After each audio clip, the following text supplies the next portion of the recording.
Okay, so welcome to our third ever live Q&A Ask an Herbalist. So I am going live from our Facebook group called Whole, Connected, and Free. If you want to join us, just go to the link in the description, or you can search Facebook, all one word, Whole, Connected, Free. Okay, that's whole with a W. Okay, because in this group, we are learning how to become more whole and using wholesome methodologies, become more connected with our bodies, connected with our spirit, our thoughts, our minds. Those are the same thing, our hearts, the other one. And being more connected with each other, forming better relationships, having a stronger relationship with God. And finally, we can be free to make more choices with our lives because we are not burdened by our disconnection and our lack of health. So that's what that group is about. I am a certified herbalist, certified nutritional herbalist, and I will be certified as a master herbalist within a couple weeks.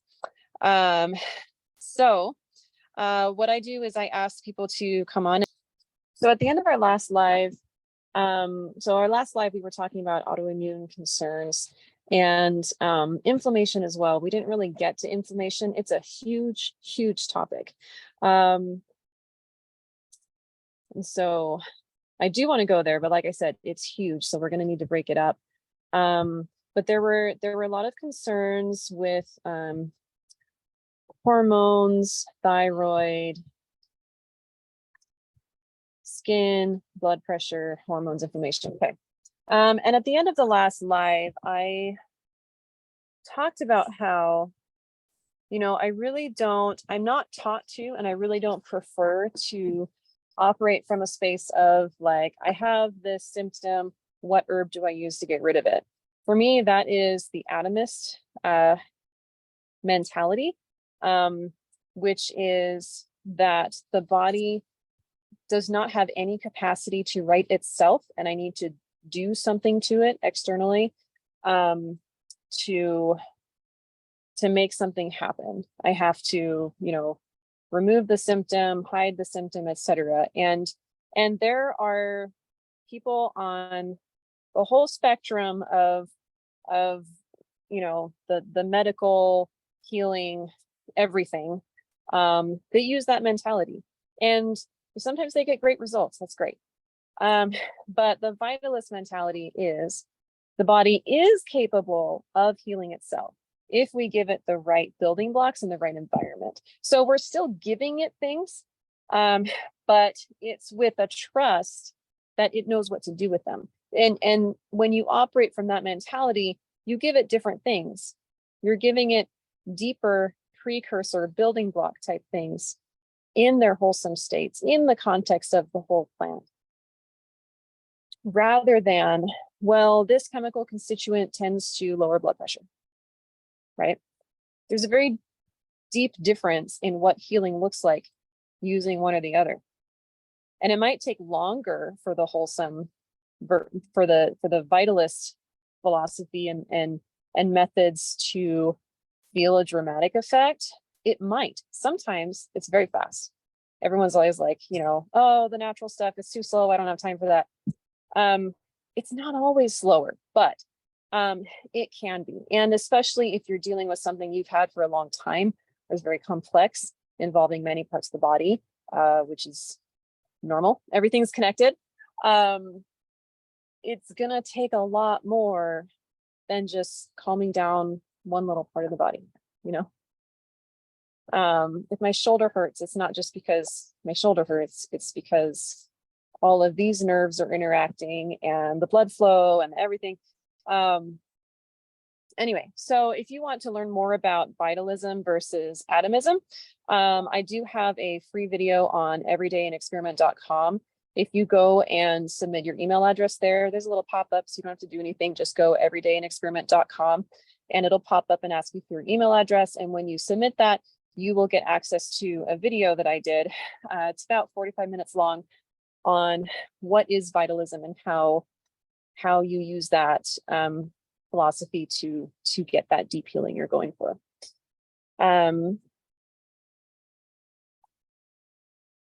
Okay, So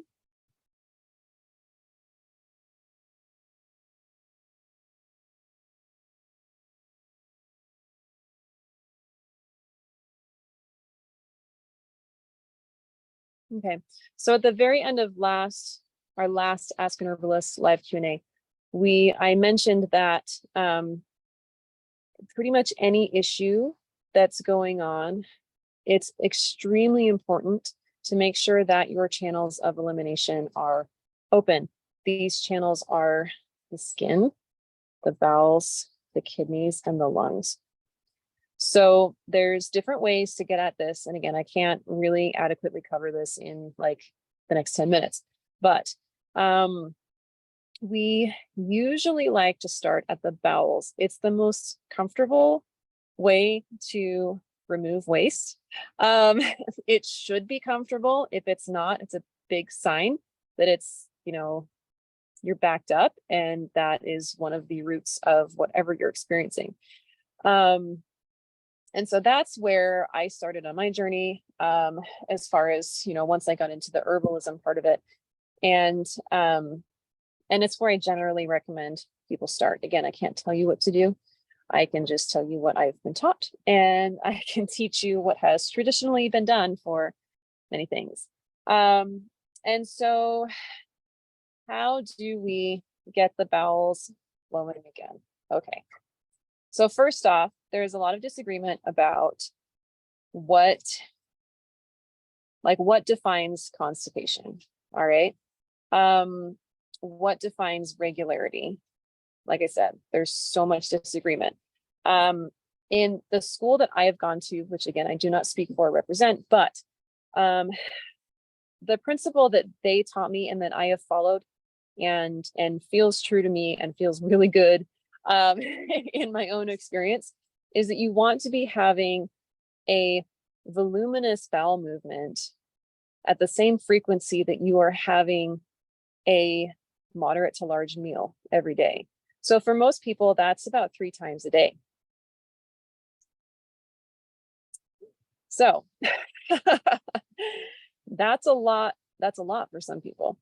But when you're moving your bowels 3 times a day,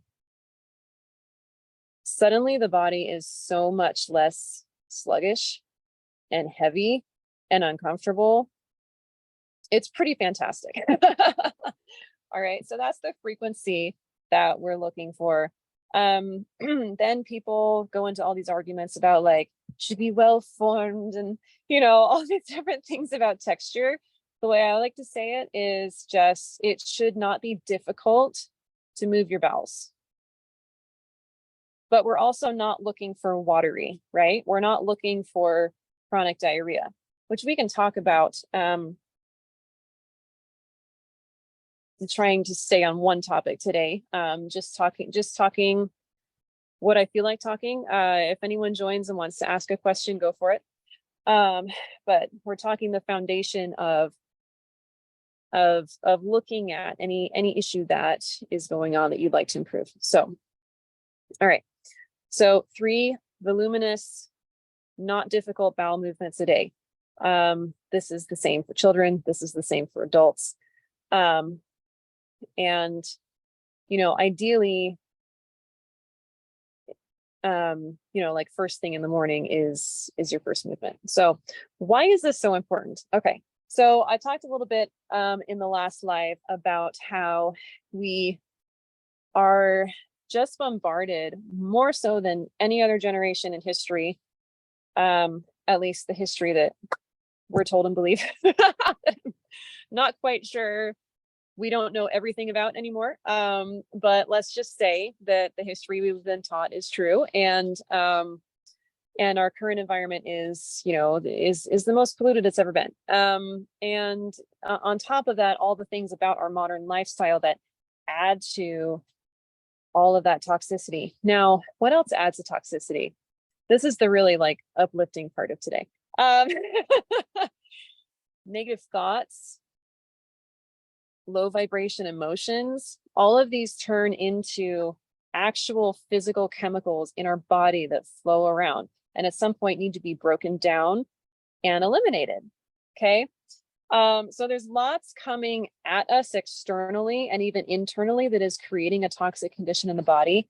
But even if you lived in the most pristine environment, had the most perfect thoughts all the time, you had no like extra sources of toxicity, your body just running the program of cellular respiration, digestion, just running its program and its processes, there is waste. That's part of any biological process.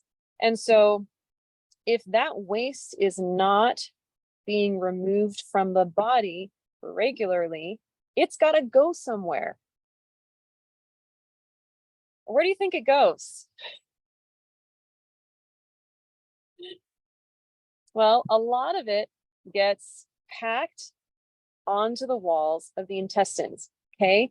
It gets dehydrated and packed in until it's coating the walls, the lining of the intestines. Dr. Christopher shares that, I think it was John Wayne, when they did, like, he didn't do the autopsy, but when people did an autopsy on John Wayne, they found like he was completely constipated, and it was just layer on layer on layer on layer on layer of this filth that was not getting out of the body. Okay, so if you can imagine what it feels like when you recognize that you're carrying so much emotional baggage from your life. None of us have experienced that, right? But just thought experiment, emotion experiment. Imagine, what it feels like when you hold on to something really long and it kind of festers. How does that affect your life? Emotionally, mentally, spiritually, physically? Because it affects all of those things. Okay, now imagine holding on to all of the physical wastes of your body processes and your body trying to detox from your environment, from your stressful thoughts. It's a lot to hold on to. And all of that is weighing us down. So in this group, let's learn how to let all of that flow. Right? Okay. So there's different ways to do this. Okay. One of the easiest ways to get started is to drink more water. And we're just going to do all the controversial topics because everything's controversial these days. What kind of water should you drink? So many people disagree. It's super fun. Okay. So my experience and my training at the School of Natural Healing is that distilled water, or the next best thing, reverse osmosis water, is the most health promoting. Now, is it possible that there are live active spring waters or the activated water and things like this that, are charged with life-giving energy? Is it possible that those are super healthy for you? It's very possible. I just don't know. At this point, I don't feel like that's something I need to invest in, because what my experience with distilled water has been is very, very good. So distilled water is very hungry because there's theoretically nothing left in it.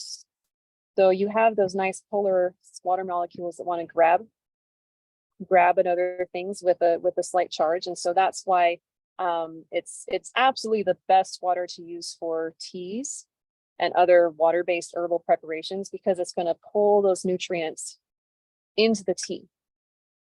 Okay. So while we're talking about water being hungry and pulling nutrients, this is one of the things people freak out about distilled water, because there was some study done that showed that people that started drinking distilled water had a lot of, I'm sorry, I'm blinking for a minute. I'm mixing up things. Give me a second. Yes, okay, so that was it.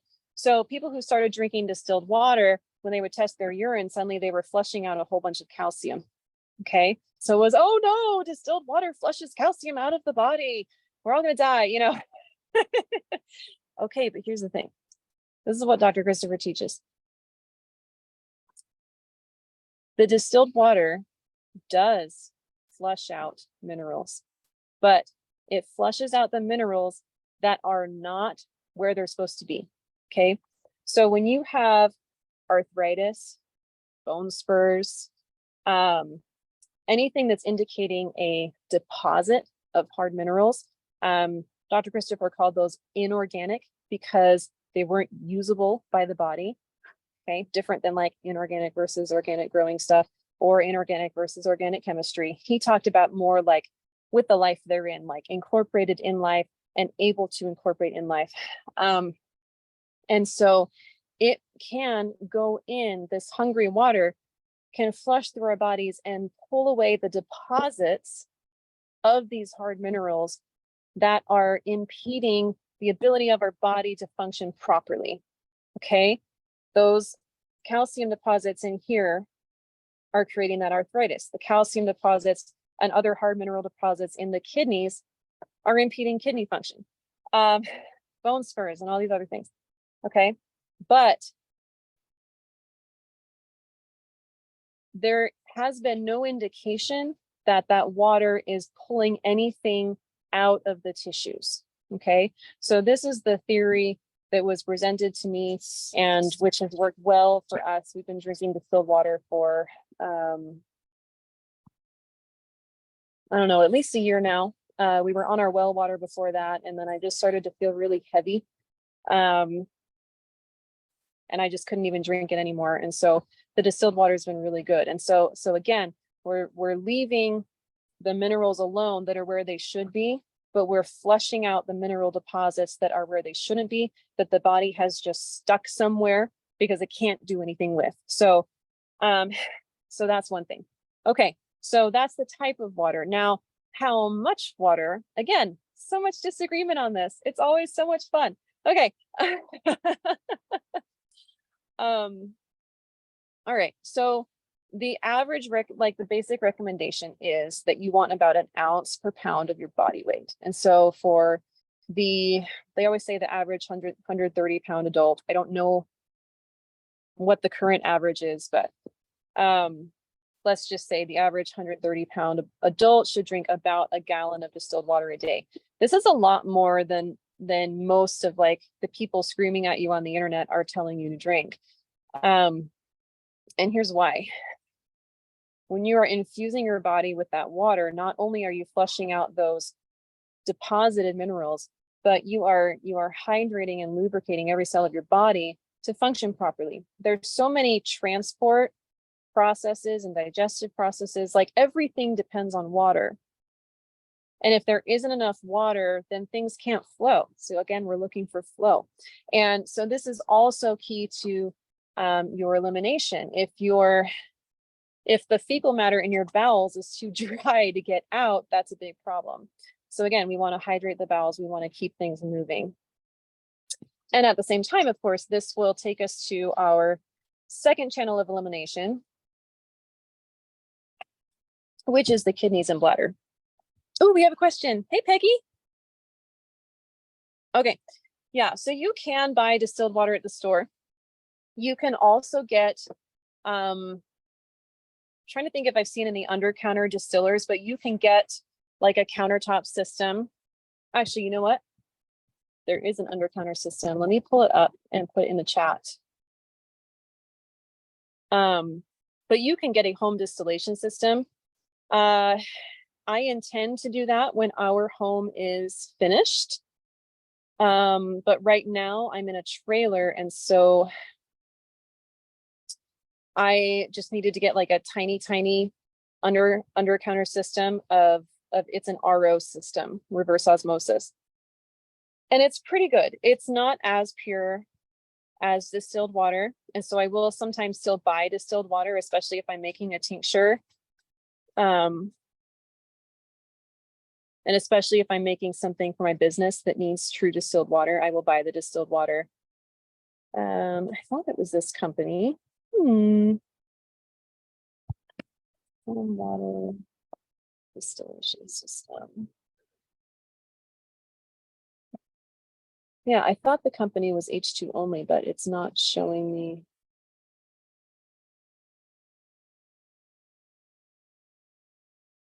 So there's a few different companies out there, but you can find it.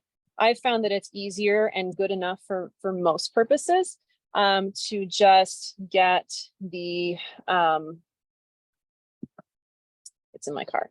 But you can get these big 5-gallon blue water jugs, and like every health food store that I've ever been into, like a Natural Grocers, a Good Earth, I don't remember what the ones are called back east, but those kind of like not as large as like a Macy's or a Smith's or a Kroger's, but not as tiny as like a vitamin shop, but something that has some produce and supplements.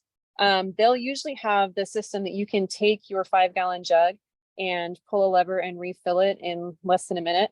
And it's like 2 cents a gallon or something. Like, it's ridiculously cheap once you buy, you know, the $25 big blue water bottle.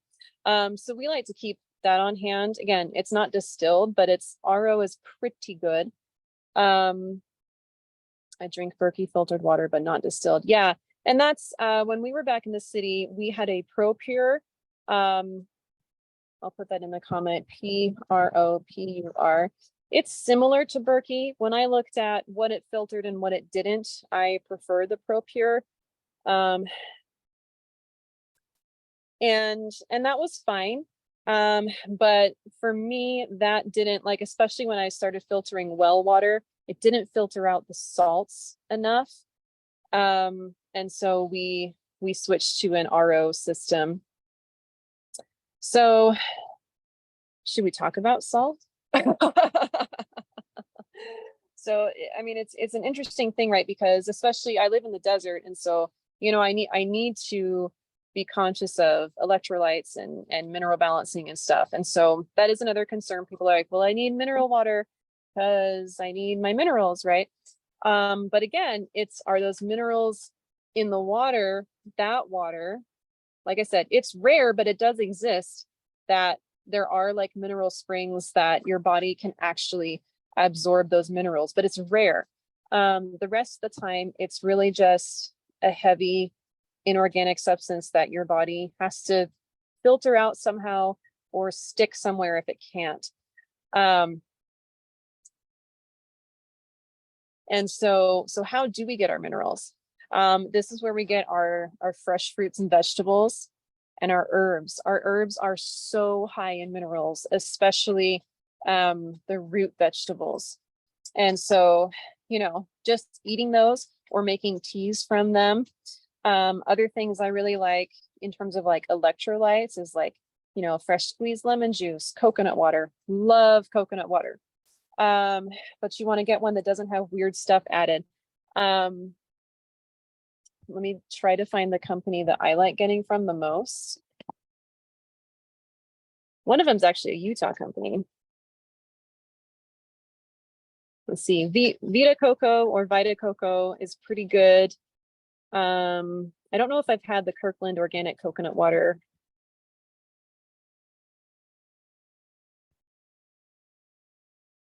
There's another brand that we really like. Oh, I think it's Coco Joy. I think it's Coco Joy. Anyway, and so when you're getting those electrolytes in context of it's a juice from a vegetable or a coconut or a fruit, or just eating the fruit or vegetable, but I find when I'm like really close to that, starting to feel the effects of heat and dehydration, you know, just the pure liquids is going to help me a lot faster than having to digest the fiber with it. Celery juice is fantastic for this. It's not the tastiest option, but if I were suffering from heat exhaustion, or I actually had one of my children was showing signs of heat exhaustion last year, and I made celery juice for her with the tiniest bit of cayenne pepper, and she was back to herself and able to like go to sleep and stop screaming and throwing up within minutes. So that's an extremely hydrating vegetable that I think is underutilized. Do you drink the coconut water straight or dilute it, put it in a smoothie? I've done both. Yeah, I've done both. I really like coconut water just on its own. The Coco Joy brand, for whatever reason, they don't add any sugar. At least they don't say they do. But it's sweet naturally. I've had some brands that taste kind of funny, not as sweet. But that one's really good. But then I'll also put it in smoothies. I also have a green lemonade that I make. Again, that gets you that hydration and those minerals. And so I'll actually, I will blend up whatever like edible wild greens that I have. You could even just do the standard ones like spinach and kale. You can put celery in there, basil and peppermint, fantastic. And also they're extremely strengthening herbs and they're prolific. And so you can always have plenty if you get them growing. Let's see, what are the other good ones that I put in there? Nettles are a good one, fresh raspberry leaves, red clover, and purslane. I mean, you can just have a lot of fun with it with your wild greens.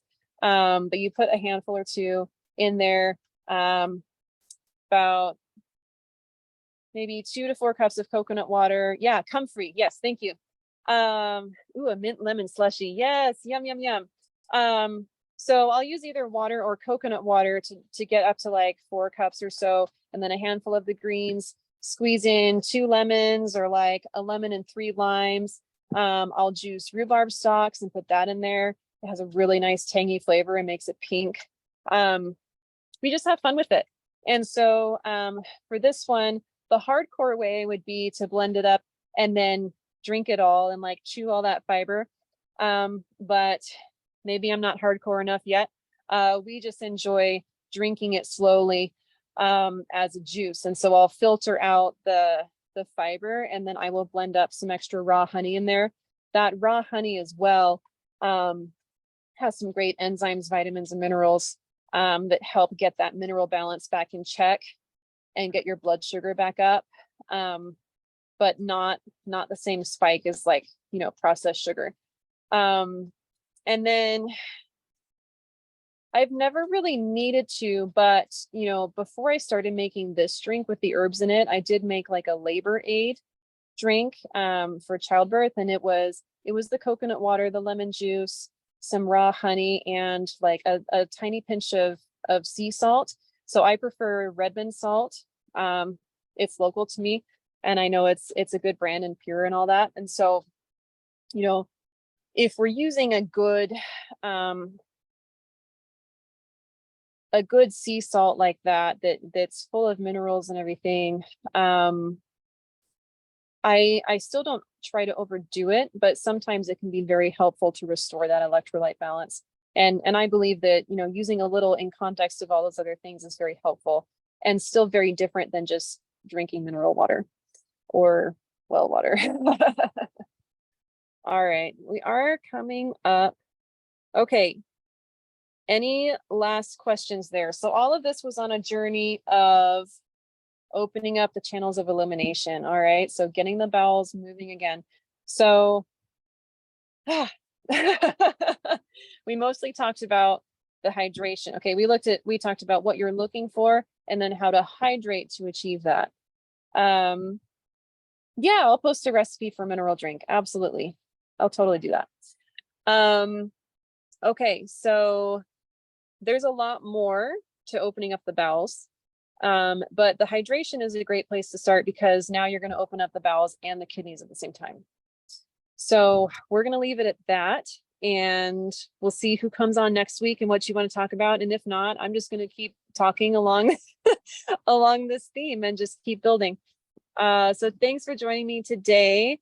Peggy, thanks for your questions and comments.